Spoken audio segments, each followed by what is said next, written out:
Malawi tamani zimene zachita ku South Africa. Lero pa 16 April 2026 Malema Julius Malema ndi mtsogoleri wa chipani cha EFF kumeneko chipani chotsutsa boma la maphonsa. Nzetu zimene zinachitika apa anali ku khoti pamene amayankha mlandu wakuti iye anaphulitsa futi pamalo poti panali gulu la anthu zomwe zinapereka chiopsezo ku miyoyo ya anthu pamenepo. Ndetu amayankha milandu kuchokera mchaka cha 2018 kufika pano pamene bwalo lagamula kuti mkuluyo akakhale Kundende. Kodi zimenezi inu mwadziwa zimene zachitika? Kwachitikatu zodabwitsa uku nkhani yakuti iye tsopano atatuluka ukaphwasula ndipo ndikulankhula ndipo ndikunyoza jaji amene amapereka chigamulo chimenechi. Ndetu amverani zimene akulankhula speech yonyoza kwambiri. Inu tadabwani kutakhala muone kuti kodi zimene amalankhula kapena zimene amachita Malema kodi anthu amaganiza bwanji nangaye bwanji sawa pa malamulo kapena kuopa makoti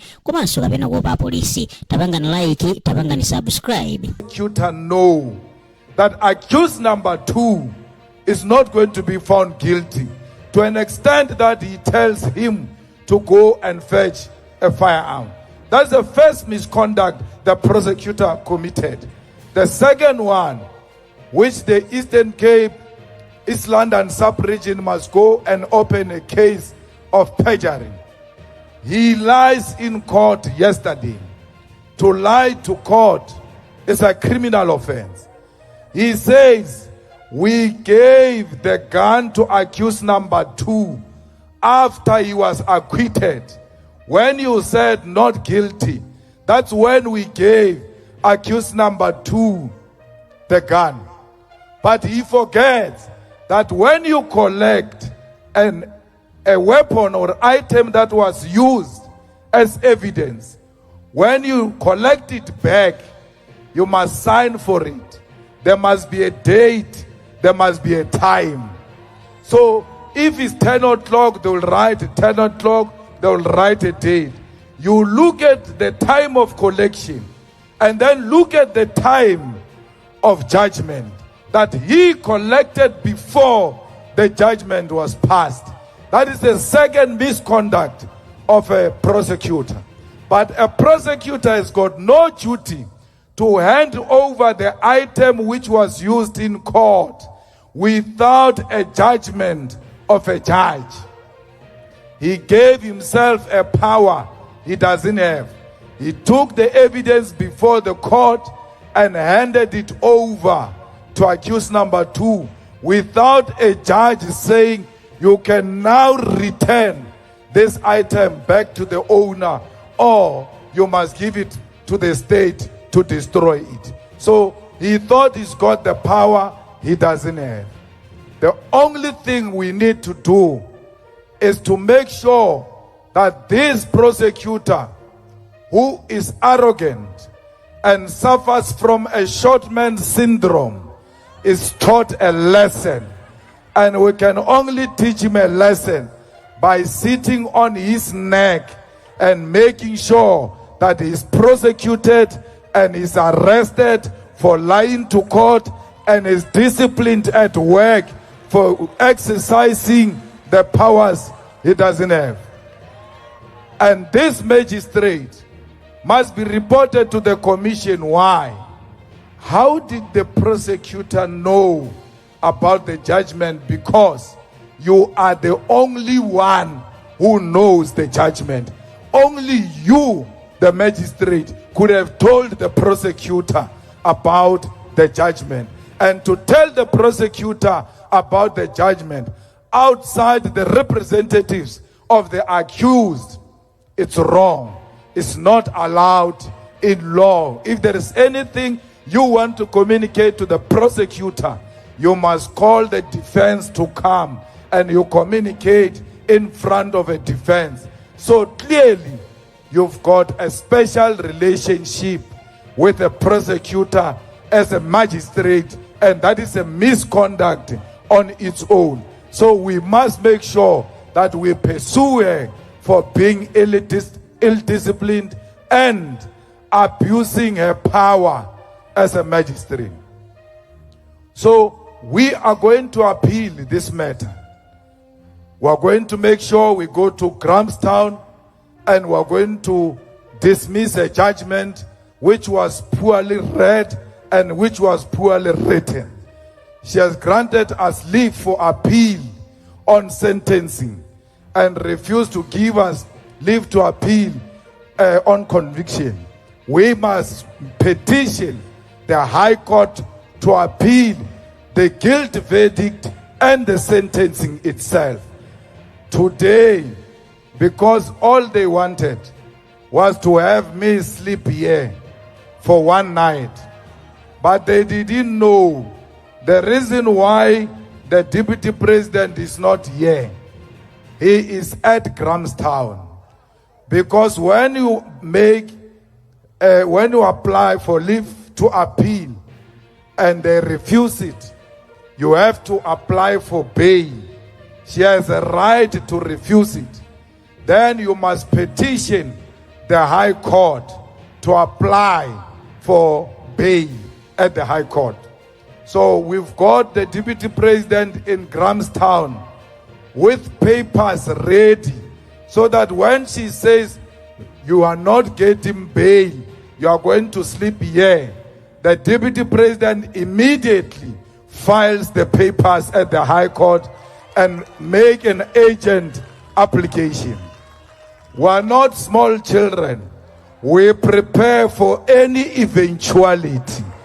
If she goes this way, we go the other way. If she goes this way, we go the other way. Because we know that we are dealing with an invisible hand, and therefore you have to be prepared at all material times.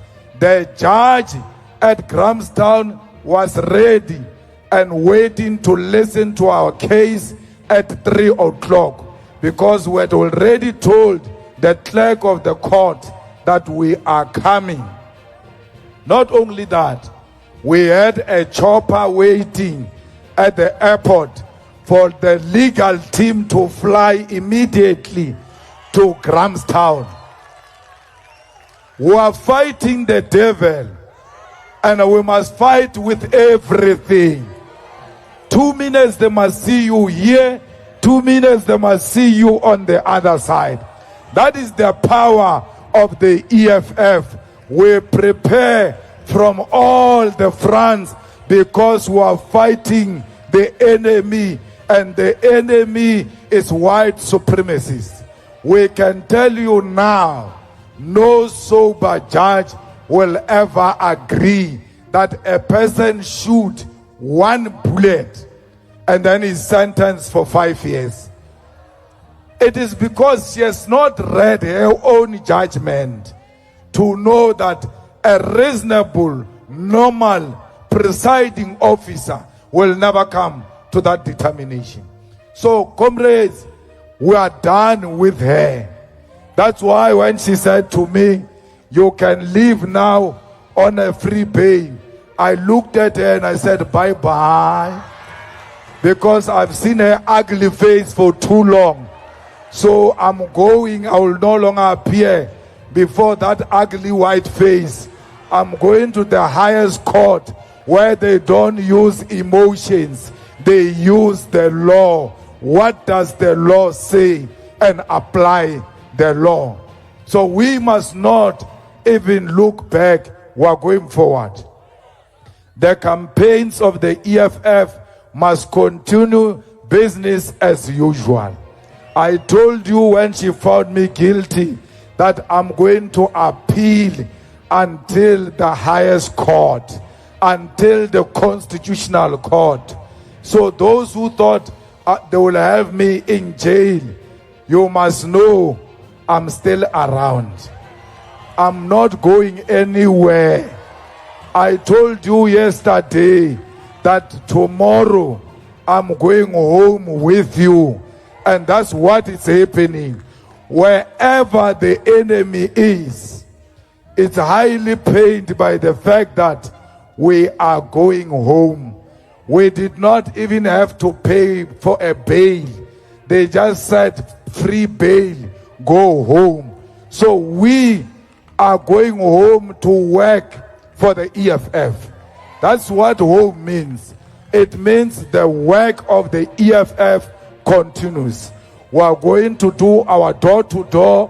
We are going to register those who are not registered. We are going to make sure that we win municipalities when the elections come. They are trying by all means to silence this voice. They will never win. Once more, they failed today. They will fail tomorrow, and they will fail in the near future. The sooner they accept defeat, the better. They will never win against us. They tried us when we're still young, and they will never win with us when we're this old. We've got an experience of a 65-year-old at a 45-year-old.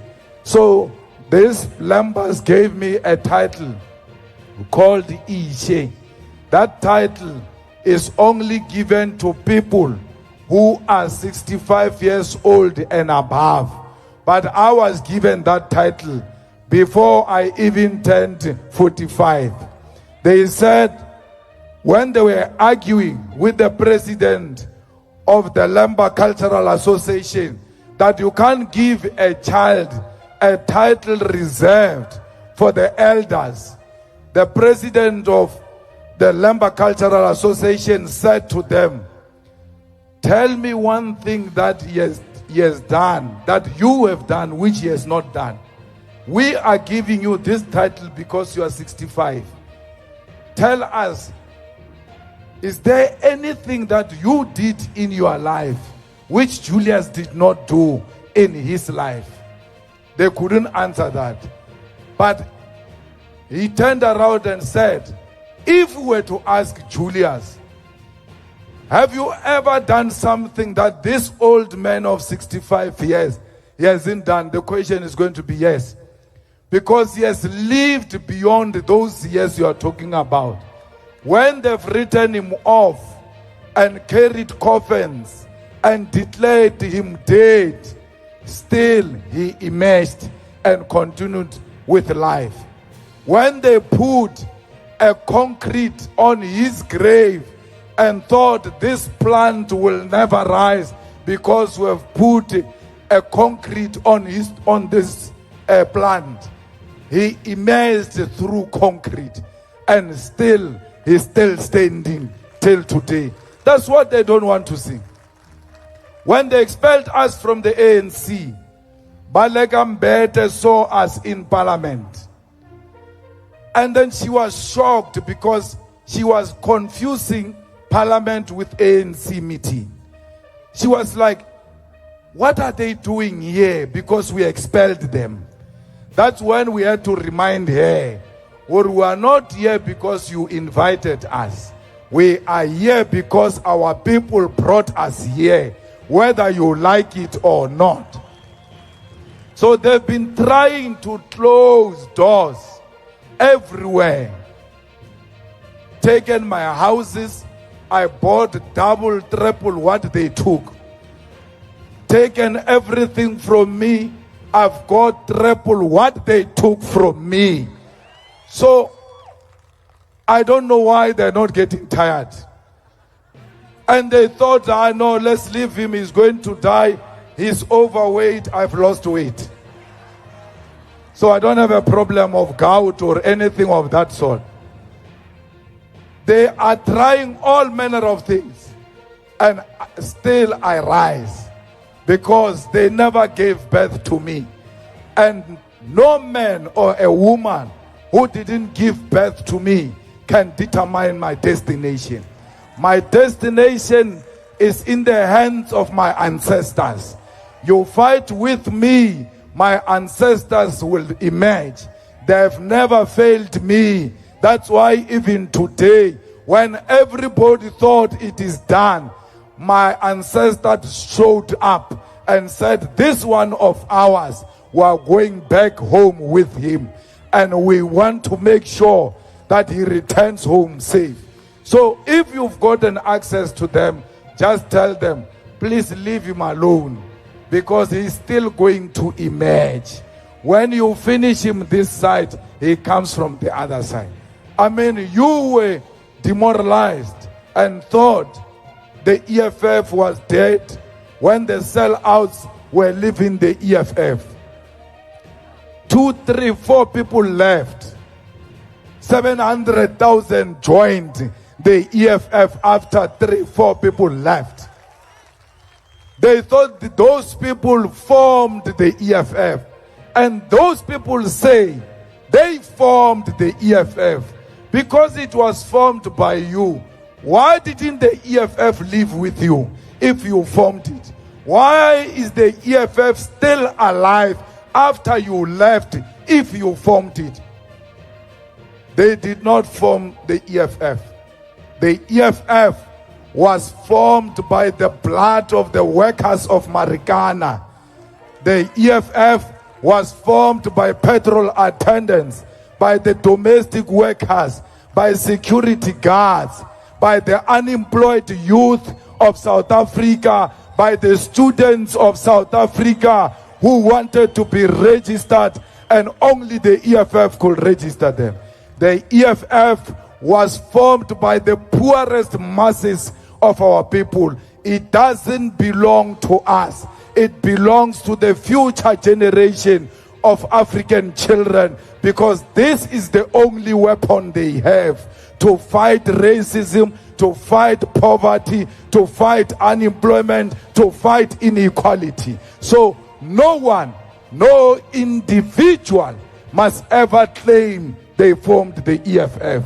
You want to know who formed the EFF? Just go and look at that mountain in Marikana. You will have a sense of where does the EFF come from. The EFF does not come from a village called Mahonisi. It comes from Marikana. That's where we owe our existence to the people of Marikana. We owe our existence to the widows of Marikana. We owe our existence to the children of those who were killed in Marikana. And for as long as the workers are still receiving lower wages and they are still fighting for their rights, the EFF will still exist, whether I like it or not. The EFF is spoiled of choice. You must go and look at the parliamentarians of the EFF. They are the youngest. The rest of other political parties are led by Abu Gogo and Abu Mkul. Only the EFF has got Naledi Chirwa in parliament. The rest of them have got Sisisi Tolashe. So, once you've got the young on your side, you are guaranteed of the future.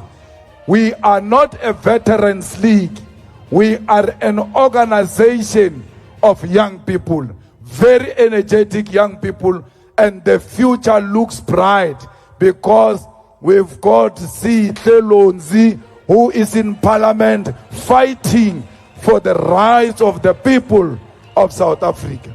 We've got all of you here. Even if you kill Malema, another Malema is already born. That Malema will emerge and take the EFF forward. So we want to say to the police, in your numbers, in your uniform, and you took an oath not to take illegal instruction, but you are here on illegal instruction because you're not supposed to be here. You're supposed to be in the office of Oscar Mabuyan because he stole masters at Fort Hare. That's where you're supposed to be. You're supposed to be on the streets fighting criminals who are raping women out there. But you are here. There was another one inside court, many of them wearing masks. I was like, why are you wearing masks? Are you that ugly you don't want us to see your face? They must stop sending police to destabilize the proceedings of the court and blame the EFF. They must blame themselves and the police. Why do you bring a special force of police inside court? Majority in that court is old people. The young people are outside. You bring policemen, highly trained, to go and guard this old man who's walking with a stick. Or this, what can this old man do to that old judge? The only thing he can do is to take this stick and point at that judge. Zotola one day. But you bring a special task force in court when there is a problem of extortion in Umtata, when there is a problem of gangsterism in Kebeka. You bring police and want to complain about state resources instead of using the resources of the state effectively to fight crime in the Eastern Cape, where our people are being murdered. Some commanders do not apply their mind. We were in an ad hoc committee. You remember the EFF shutdown. Police spent 80 million to stop an EFF shutdown. EFF shutdown was a constitutional peaceful protest. How do you spend 80 million as if you are preparing for war? War against your own people. War against the people who voted for the same government. They are protesting, saying, stop load shedding. You spend 80 million on police to go and stop the protest of the EFF, instead of taking that 80 million and go and fix me to be so that our people can get electricity. They are complaining about electricity. We are led by fools. That's why they don't know how to plan.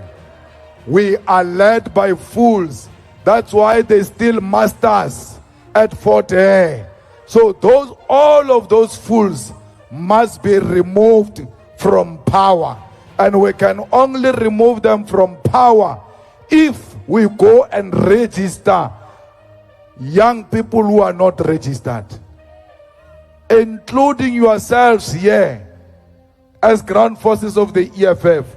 When you go back home, you must take out your phone. Anyone who wants to enter your taxi, you say, give me your ID number. And then you check them on your phone whether they are registered to vote or not.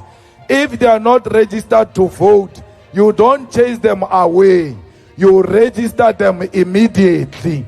If they refuse, you must show them taxi rank. Or this is not taxi rank. Taxi rank is that side. This taxi, this bus is for people who are registered to vote for the EFF. If you are not registered, you must never enter the EFF transport. If you are not registered, you must never receive the t-shirt of the EFF. When a person says, give me a t-shirt, or before I give you a t-shirt, come here, ID number. Let me check if you are registered.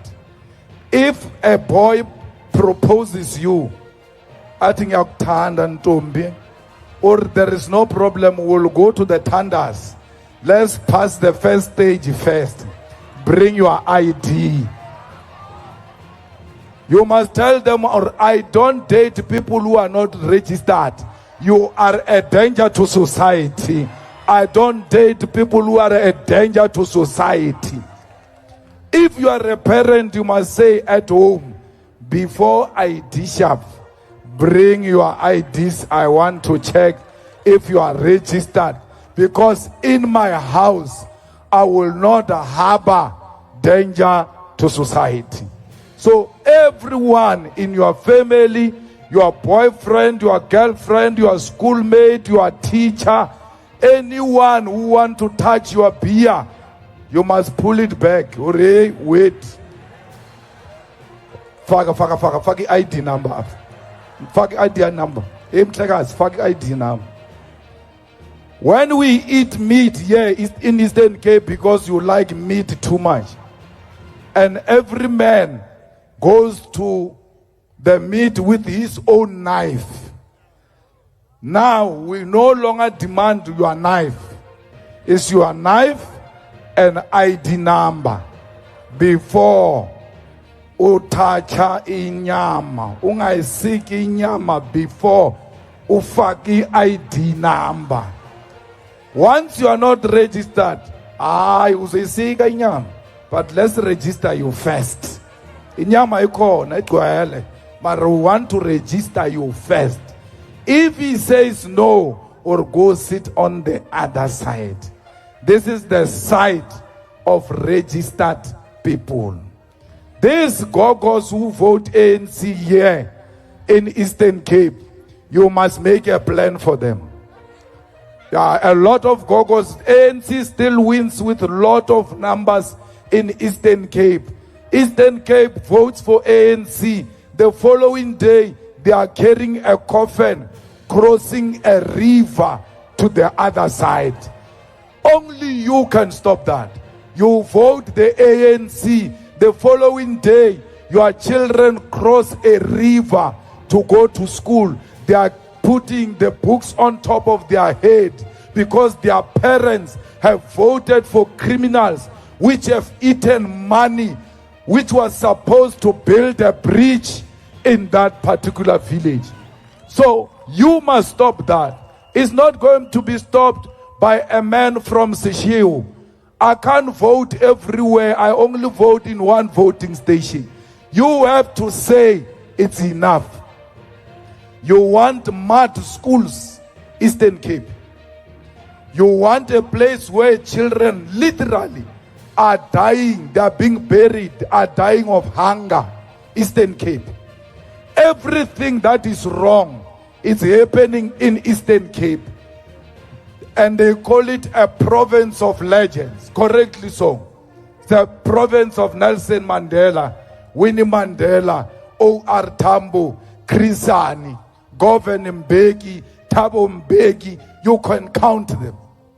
Yet, service delivery doesn't reflect the struggle credentials of the Eastern Cape. So, you must say, we are not like our gogos. We have honored President Mandela. President Mandela is sleeping. Let him sleep in peace. Oscar Mavuyane doesn't look like President Mandela. I will not vote for Oscar Mavuyane. When they say to you, vote ANC, you must say, you are saying I must vote for Oscar Mavuyane, a crook of note, a person who steals education. We grew up being told that no one can steal a qualification. Oscar Mavuyane, masters, stolen like pampas. So you in uniform, go to Oscar Mavuyane's office, arrest him. That University of Fort Hare, it needs a special attention. A lot of ANC people are graduating from that University of Fort Hare, and majority of their qualifications is fake qualifications. So we need an SIU report on the qualifications of Fort Hare. Most of these people of the ANC in Eastern Cape are going to be exposed that they are not friends with books. So fighters, you love books. That's why students vote for you in the universities and TVET college. Tell the people of Eastern Cape and say to them, you love books. They must start electing people who love books, because education teaches you discipline, but it also makes you to be ashamed. When you are not educated, you don't get easily ashamed. That's why they are not ashamed of stealing money from the people of Eastern Cape. So we must restore the dignity of the people of Eastern Cape. We must honor Nelson Mandela in his grave by removing the ANC. He said so himself. If the ANC does to you what apartheid did to you, do to the ANC what you did to apartheid. That's not me. That's Nelson Mandela himself. We want to thank all of you for your discipline. You have been here for too long. For sure your home misses you.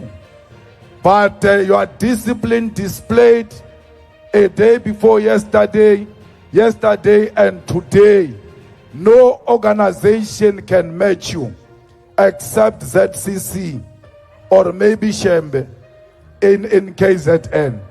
No one runs a well-oiled machine like the EFF.